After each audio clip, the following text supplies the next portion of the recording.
네, 오늘 말씀의 제목은 보지 않고 믿는 믿음입니다. 보지 않고 믿는 믿음. 우리 옆에 계신 분과도 인사 나누실 텐데요. 제목을 기억하면서 함께 이렇게 인사했으면 좋겠습니다. 보이지 않아도 믿습니다. 보이지 않아도 믿습니다. 이렇게 함께 인사 나누시겠습니다. 보이지 않아도 믿습니다. 네, 보이지 않아도 믿습니다. 아멘입니다. 보이지 않아도 우리는 예수님을 믿습니다. 네, 요한복음에는 총 7개의 표적 이야기가 있습니다. 지난주 우리는 첫 번째 표적 사건을 함께 보았는데요. 혹시 지난주 첫 번째 사건 뭔지 기억하시는 분 계실까요? 기억하세요? 첫 번째 사건. 네, 이상하죠? 네, 이상하게 아무리 지난주 말씀을 기억하려고 해도 떠오르지가 않습니다. 지난주에는요, 가나의 혼인잔치, 물을 포도주로 바꾼 기적, 네, 그 표적을 함께 우리가 살펴보았습니다. 포도주가 떨어진 걸 알게 된 예수님의 엄마 마리아가요, 사람들 앞에서 이런 이야기를 합니다. 무엇이든지 그가 시키는 대로 하세요라고 말합니다. 무엇이든지 그가 시키는 대로 하세요라고 이렇게 이야기하는 겁니다. 지금부터 예수님의 말씀대로 무엇이든지 하겠다는 순종의 다짐일 겁니다. 그런데요, 순종하면 우리가 생각하는 고정관념이 오늘 이 한마디에서 완전히 변화되게 됩니다. 이 순간부터 어떻게 됩니까? 포도주가 떨어진 일은요, 지극히 개인적인 일이었거든요. 한 가정의 일이었습니다. 그런데 이때 어머니가 무엇이든지 지금부터 이 사람이 시킨 대로 하세요 하는 순간부터는요, 포도주가 떨어진 그 일이 하나님의 영광을 드러내는 예수님의 공적 사역으로 변화된다는 것입니다. 이것이 바로 순종의 은혜입니다. 무엇이든지 시키는 대로 하겠다라고 하는 그 말씀은요, 교회에서 순종을 강요하고 가스라이팅 하는 게 아니라요, 나의 이 사사로운 인생마저도 하나님의 영광을 드러내는 통로가 되겠다고 하는 고백이고 은혜입니다. 사랑하는 성도님들, 순종은 나의 삶을 하나님의 영광의 무대로 내어드리는 기적이자 은혜입니다. 하나님의 영광을 드러내는 영광스러운 성도님이 되시기를 바라는 모든 분들은 저와 함께 큰 소리로 이렇게 인사 나누시겠습니다. 우리 자녀들은 모를 것 같은데요, 제가 빛을 하면 우리 따라서 같이 외치는 겁니다. 한번 해보도록 하겠습니다. 빛을, 아멘. 네, 오늘은 두 번째 표적 이야기 함께 살펴보도록 하겠습니다.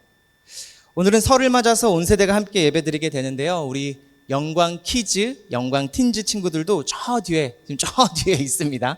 네, 영광 키즈, 영광 틴즈 친구들도 함께 예배드리게 됐습니다. 우리 다음 세대 친구들을 위해서 응원하는 마음으로 우리 박수 한번 우리 보내줬으면 좋겠습니다. 우리 친구들 위해서요. 네, 감사합니다. 참여해 주셔서 감사합니다. 네, 귀한 자리 잘 차지해 주셨습니다. 우리 친구들 새해부터 히즈쇼라고 하는 프로그램으로 신앙교육 받고 있거든요. 히즈쇼. 네, 이런 프로그램입니다.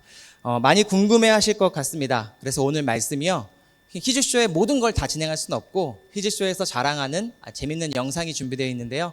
오늘 말씀과 관련된 영상입니다. 1분 55초 정도 되거든요. 우리 함께 보고 말씀 나누도록 하겠습니다. 우리 친구들도 주목해 주세요. 예수님은 사마리아에서 수가성 여인을 만난 후 갈릴리의 가나로 가셨어. 가나의 혼인잔치에서 예수님이 물을 포도주가 되게 하셨지. 그래, 가나는 예수님이 첫 번째 표적을 보이셨던 곳이야. 그런데 그곳에 가버나움에 사는 왕의 신하가 찾아왔어. 예수님! 가버나움에서 가나는 하루 종일 걸어야 할 거리인데. 예수님이 엄청 보고 싶었나 보네. 예수님, 당신의 표적을 봤습니다.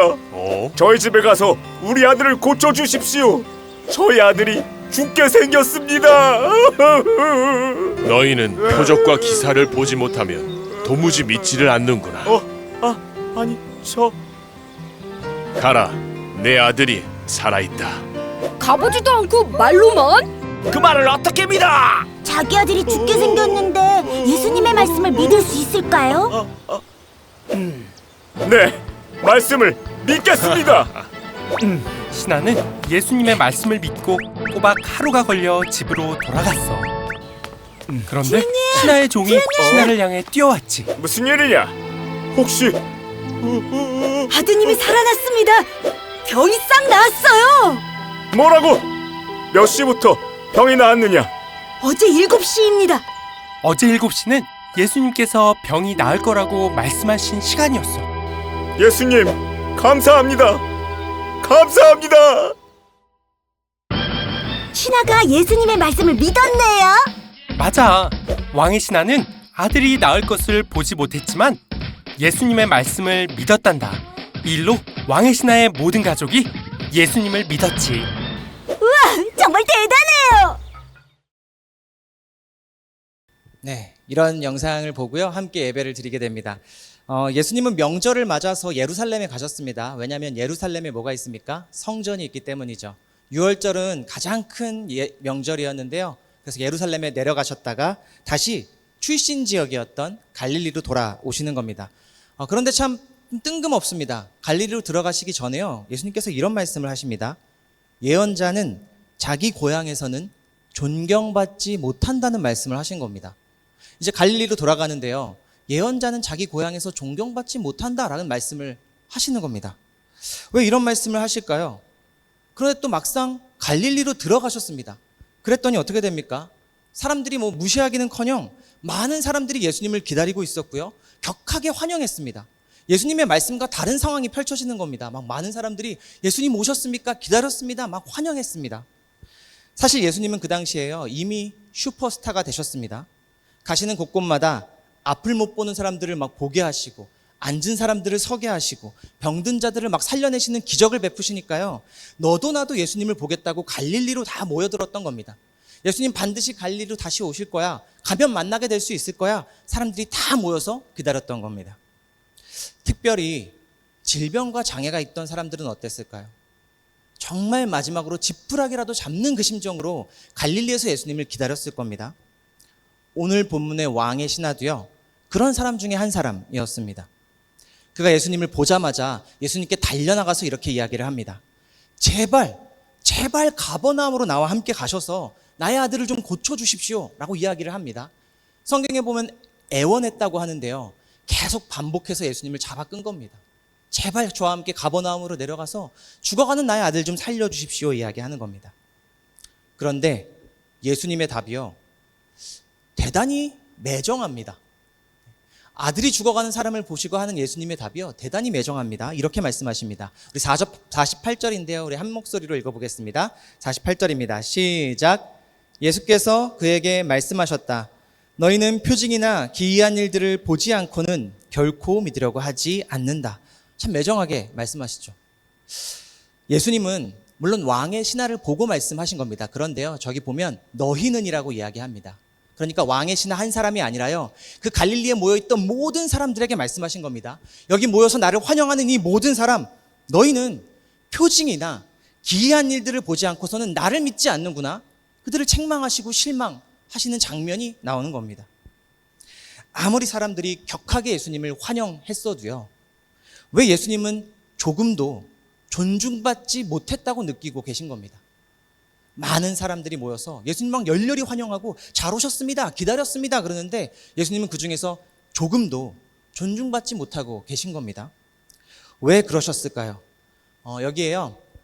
하얀 케이크 위에 이제 빨간 체리 사진이 있습니다.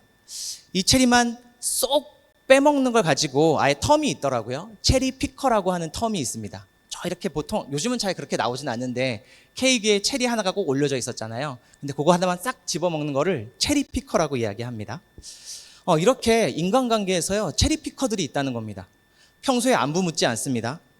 자신에게 이득이 된다거나 부탁한 일이 있을 때 필요할 때만 연락해서 나를 쏙 빼먹는 친구.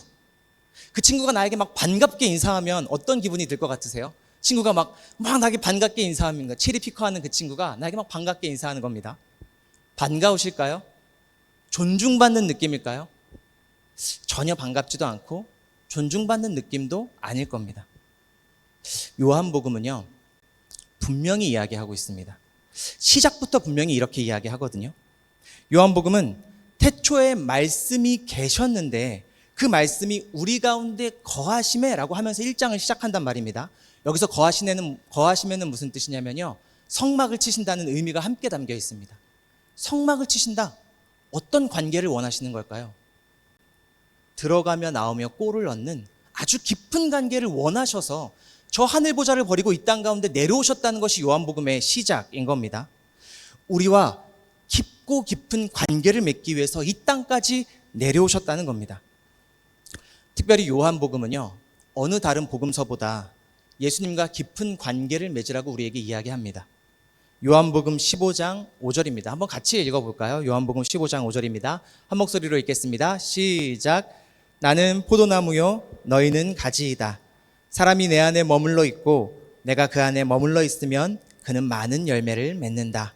또 한 절 더 있습니다. 15장 13절 또 14절의 말씀도 같이 읽어보겠습니다. 함께 읽겠습니다. 시작. 사람이 자기 친구를 위하여 자기 목숨을 내놓는 것보다 더 큰 사랑은 없다. 내가 너희에게 명한 것을 너희가 행하면 너희는 나의 친구이다. 아멘. 이 두 구절 다요 요한복음에만 나오는 구절입니다. 요한복음은 아예 시작할 때부터요 우리 가운데 거하셨다라고 이야기하면서요 주님은 우리와 깊은 관계를 원하신다. 마치 포도나무에 덧붙인 가지처럼, 그리고 나를 대신해서 죽어주는 그 친구처럼 정말 깊고도 깊은 관계를 원하신다고 말씀하시고요. 동시에 이렇게 말씀하시고 예수님이 어떻게 하십니까? 우리의 죄를 대신해서 십자가에 달려 죽으십니다. 필요할 때만 체리피킹 하듯 그런 친구가 되어주시는 것이 아니라요, 목숨을 내어놓아야 할 때 나를 대신해서 목숨을 내어주시며 우리의 진짜 친구, 그 깊은 관계를 먼저 맺어주셨다는 것이 요한복음의 이야기이기도 합니다. 그런데 저는 오늘 성도님들을 도전하고 싶습니다. 예수님께서 그렇게 이 땅 가운데 거하시며 우리와 깊은 관계를 원하시는데 우리는 그분을 어떻게 대하고 있습니까? 우리는 그 예수님을, 말씀으로 오신 그분을 어떻게 대하고 있습니까? 사랑하는 성도님들, 기독교 종교입니다. 기독교는 종교가 맞습니다. 그런데요, 종교라고 이야기할 때 조금 조심해야 하는 게 있는 것 같습니다. 기독교를 종교로 치부할 때 조심해야 하는 게 분명히 있습니다. 왜냐면요, 나의 정신 건강을 위해서, 나의 멘탈 관리를 위해서, 나의 위로와 평안을 위해서 마치 여타 다른 종교를 찾듯이 나를 위해서 그렇게 예수님을 찾는 것에 대해서요, 오늘 요한복음은 분명히 이렇게 경고하는 것 같습니다. 그거 갈릴리에 모여서 나를 기다리는 사람들, 그 사람들처럼 너희가 나를 환영했지만 나는 거기서 하나도 존중을 받지 못했다고 말씀하시는 그 무리 중에 한 사람이 되어버리는 겁니다. 체리피킹 하는 겁니다. 주님의 은혜만 필요한 겁니다. 주님의 기적만 필요한 겁니다. 나를 위로해 주시는 그 종교 활동만이 필요한 겁니다. 그렇게 아무리 열렬히 예수님을 환영해도 예수님께서 말씀하시기로 존중받지 못했다고 말씀하시는 겁니다. 하나님의 은혜는요, 케이크 위에 놓인 체리가 아닙니다. 하나님의 은혜라는 것은 그렇게 내가 딱 가져오는 그것이 아니라는 겁니다. 하나님의 은혜는요, 그 케이크를 정성스럽게 준비한 사랑입니다. 우리가 기독교를 종교로 치부할 때 우리는 그 위에 있는 체리, 그 케이크 위에 있는 체리만 따먹고 싶을 때가 있죠. 그러나 우리 기독교는 분명히 이야기합니다. 그게 기독교의 전부가 아니라는 겁니다. 우리는 그 케이크를 사랑으로 준비하신 아버지를 보라고 이야기하는 종교입니다. 그래서요, 요한복음만이 아니라 성경 전체에서는요, 예수님과 하나님에 대해서 여러 가지 비유로 이야기하거든요. 우리의 관계에 대해서. 첫 번째로는 그겁니다. 아버지와 자녀입니다. 또 선한 목자와 양입니다. 또 사랑하는 신부와 신랑입니다. 또 오늘 함께 보신 것처럼 포도나무와 가지이기도 합니다. 이것이 성경이 말하는 하나님과 우리의 관계, 예수 그리스도와 우리의 관계, 말씀과 우리의 관계입니다. 저와 여러분은요, 먼저 이 깊은 관계 안에서 샘솟는 기쁨과 위로와 평안을 누리시기를 바랍니다. 나에게 위로를 주십시오, 나에게 평안을 주십시오, 나에게 기쁨을 주십시오, 그게 아니라요, 먼저 이 관계 안에 있을 때 주님은 멈추지 않는 샘솟는 기쁨을 우리에게 주시고요, 그 누구도 닦아주지 못한 눈물을 닦아주시고요, 우리와 함께 하겠다고 말씀하시는 주님이기 때문에 그렇습니다. 저와 여러분이 이 깊은 관계로 나아가시는 거룩하고 영광스러운 성도 되시기를 축복합니다. 좋습니다. 자, 그러면 궁금합니다. 이 깊은 관계 어떻게 시작하는 겁니까? 매번 이야기하잖아요. 예수님과 깊은 관계로 나아가십시오. 예수님께 나아가십시오. 이 깊은 관계 알겠는데 너무 추상적입니다. 어떻게 시작합니까? 요한이 오늘 이 이야기로 대답하는 겁니다. 이 깊은 관계는요, 예수님의 초청으로부터 시작합니다. 예수님은요, 오늘 이 갈릴리에서 왕의 신하를 이 믿음으로 초대합니다. 함께 보겠습니다. 50절의 말씀입니다. 왕의 신하에게 예수님 이렇게 말씀하십니다. 50절입니다. 한 목소리로 읽겠습니다. 시작. 예수께서 말씀하셨다. 돌아가거라 내 아들이 살 것이다. 그는 예수께서 자기에게 하신 말씀을 믿고 떠나갔다. 아멘. 이 짧은 장면일 겁니다. 갈릴리에 모인 많은 사람들은요, 어땠습니까? 기적을 보려고 몰려들었거든요. 당신 지금 이 자리에서, 이 갈릴리에서 지금 내가 필요한 기적을 베푸십시오. 나 좀 보고 싶습니다. 보면 나도 당신 따르겠습니다. 그렇게 모여있던 사람들입니다. 사실요, 왕의 신하도 다른 사람은 아니었습니다. 똑같습니다. 어떻게 이야기합니까? 가버나움으로 내려오셔서 내 아들 좀 살려주십시오라고 이야기했습니다. 그들과 똑같이 지금 당신 우리 집에 와서 내가 필요한 기적 좀 베풀어 주십시오. 우리 아들 좀 살려주십시오. 그렇게 부탁을 하고 애원했던 겁니다. 그런데 예수님 어떻게 하십니까? 가버나움에 가지 않으십니다. 가버나움으로 가지 않으십니다. 그리고 이 왕의 신하에게 눈에 보이는 어떤 증거도 주지 않으십니다. 다만 하나 주시죠. 딱 하나 주십니다. 눈에 보이는 증거도 없습니다. 가버나움으로 따라가지도 않으십니다. 딱 하나 준 건 뭐냐면요, 내 아들이 살아있다. 말씀 한 구절입니다. 내 아들이 살아있다. 말씀 한 구절 주셨습니다. 이제 왕의 신하에겐 두 가지 선택지가 있을 겁니다. 왕의 신하에게는요, 두 가지 선택지가 있습니다. 하나는 지금까지 애원했던 것처럼 내 눈앞에 예수님 어떻게든 붙잡고 끌고 가서라도 가버나움까지 같이 가는 것. 다른 하나는 내 아들이 살 것이다 라고 하신 그 말씀을 신뢰하고 돌아가는 것입니다. 이 두 가지 선택지 중에 왕의 신하가 무엇을 택합니까? 내 아들이 살아있다. 그 말씀 하나 가지고 집으로 돌아갑니다. 내 아들 살아있다. 그 말씀 하나 가지고 집으로 돌아가기를 선택합니다. 말씀만 붙들고 돌아가는 길을 택했습니다. 그렇게 이제부터 어떤 여정이 시작되냐면요, 아무것도 보이지 않습니다. 아무것도 들을 수가 없습니다. 오직 예수님의 이 말씀 하나만 붙들고 가야 하는 믿음의 여정이 시작되는 겁니다. 무엇이 기다릴지도 모릅니다. 그 말씀 믿었다가 아들이 죽어버렸을 수도 있겠죠. 불안합니다. 걱정됩니다. 다만 확실한 건 딱 하나 있습니다. 예수께서 아들이 살아있다라고 말씀하셨다는 그 사실입니다. 지금 이 왕의 신하는요, 그 말씀을 등불 삼아서 믿음의 여정을 출발한 겁니다. 그거 하나밖에 없습니다. 같이 갈 수도 없고요. 살아있는지도 모릅니다. 다만 그분이 나에게 말씀하신 그 사실 하나는 확실합니다.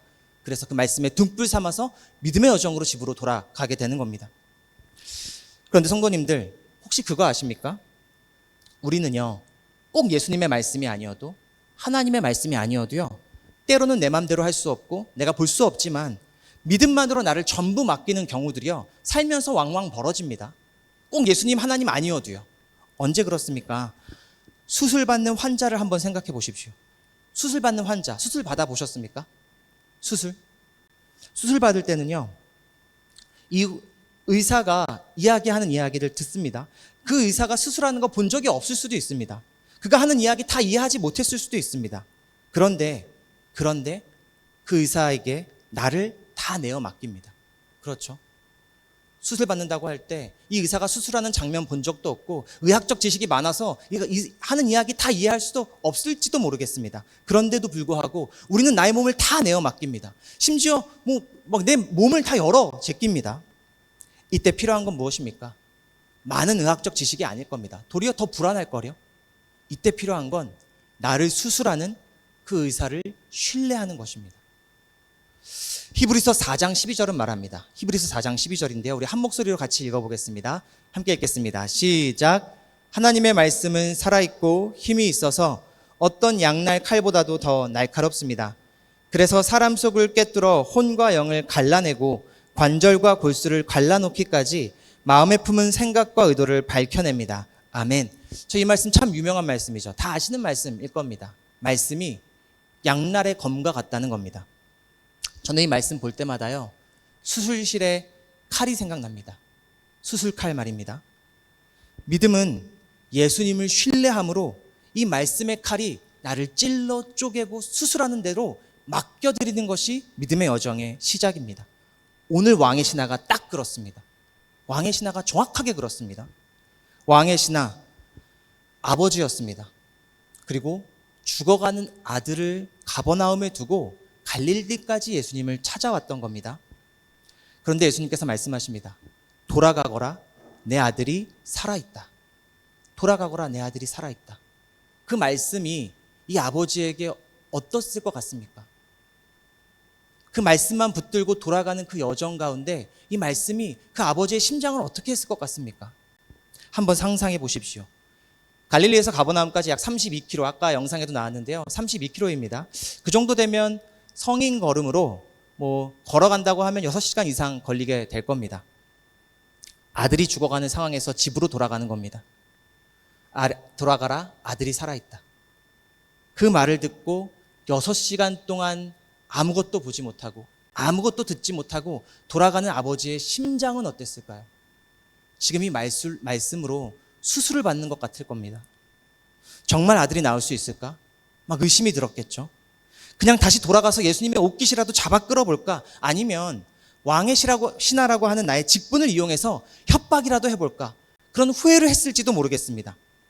그런데 아무 말도 하지 않고 돌아서지 않고 그 길을 걸어갑니다. 아무것도 알 수 없는 광야 같은 그 길을 말씀만 의지하고 뒤돌아서지 않는 것. 이것이 예수님과의 깊은 관계로 내 삶을 인도하는 겁니다. 오늘 이야기는 분명하게 이야기합니다. 예수님과 어떻게 깊은 관계를 맺을 수 있습니까? 나에게 주신 말씀이요. 나의 심장을 막 잡아채고 나를 막 부들부들하게 만들고 막 끌어오르게 만들어도 그 말씀을 붙들고 믿음의 여정을 걸어내는 겁니다. 한 걸음을 걸어낼 때 우리는 점점 더 하나님과 깊은 관계로 인도되어진다고 오늘 말씀이 이야기합니다. 그렇게 오늘 말씀은 우리에게 약속합니다. 이 길 끝에 무엇이 기다리고 있습니까?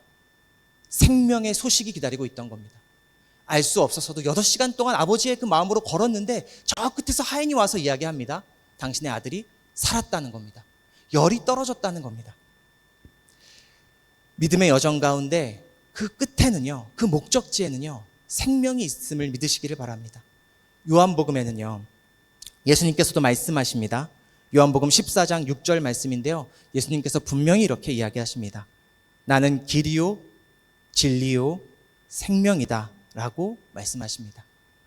이 생명은요, 오직 말씀을 신뢰하며 걷는 자에게 주시는 영원한 생명입니다. 말씀을 믿음으로 인생을 걸어내는 자에게만 주시는 영원한 생명이라는 겁니다. 자, 그런데요, 이제부터 정말 중요한 이야기입니다. 이제부터 정말 중요합니다.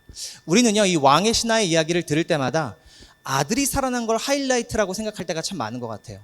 아들이 살아난 그 장면이 이게 하이라이트구나 생각하시는 분이 정말 많을 것 같습니다. 그런데요, 오늘 그 장면은 하이라이트가 아닙니다. 진짜 하이라이트는 어디냐면요, 53절입니다. 53절의 말씀. 이게 오늘 요한복음의 이 이야기가 담긴 가장 큰 이유입니다. 우리 53절 말씀 함께 보겠습니다. 한 목소리로 읽어보도록 하겠습니다. 시작. 아이 아버지는 그때가 예수께서 그에게 내 아들이 살 것이다 하고 말씀하신 바로 그 시각인 것을 알았다. 그래서 그와 그의 온 집안이 함께 예수를 믿었다. 아멘.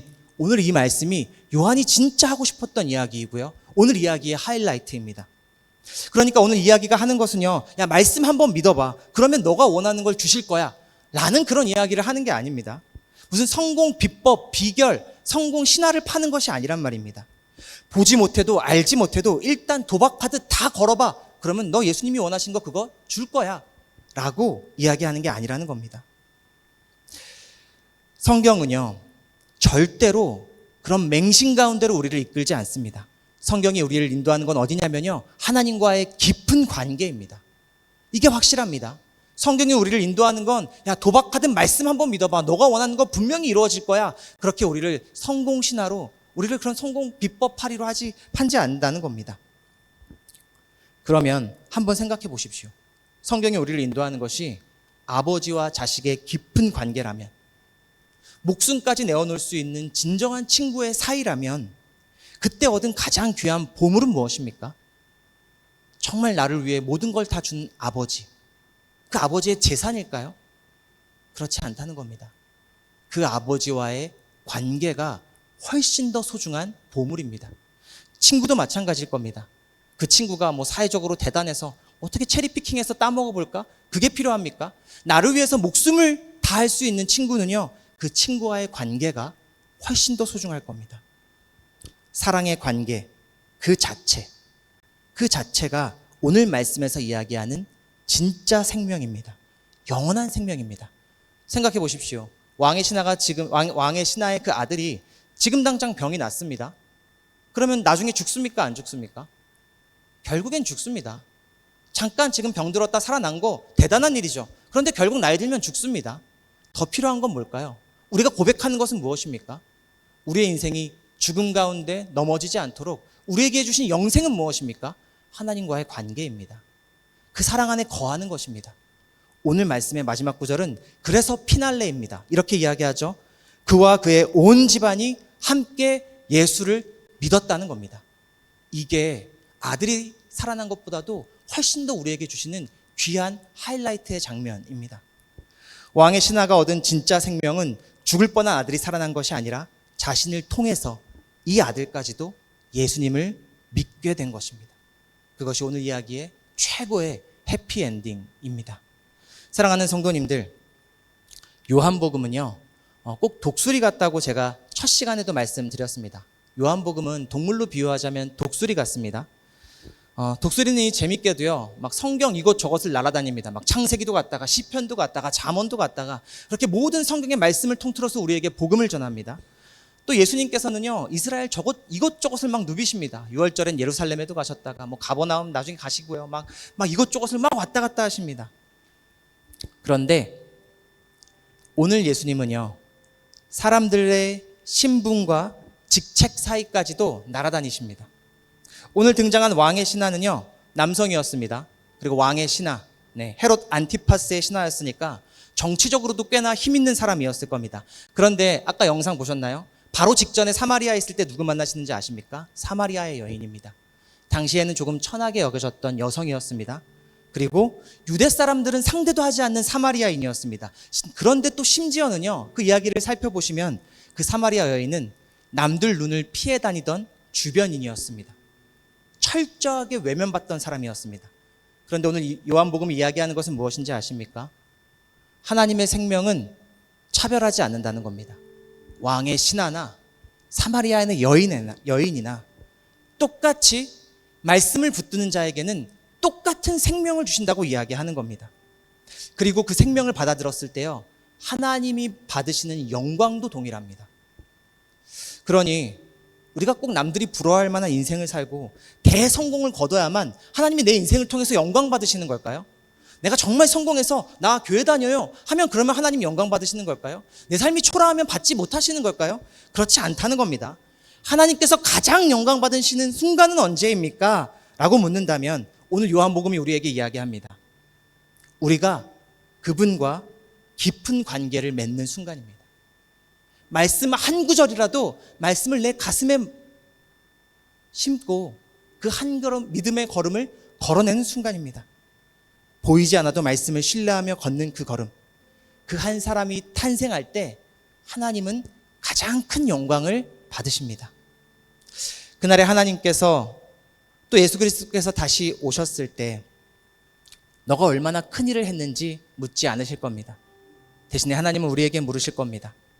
보이지 않아도 오직 믿음으로 살아낸 모든 인생으로부터 내가 가장 큰 존귀와 영광을 받았다고 칭찬해 주실 것입니다. 오늘 말씀 나누는 저와 여러분들은 말씀 한 구절이라도 내 가슴에 심고 그 믿음의 여정을 걸어내 보십시오. 하나님은 그것으로 그 무엇보다 가장 큰 영광을 받으신다고 약속하십니다.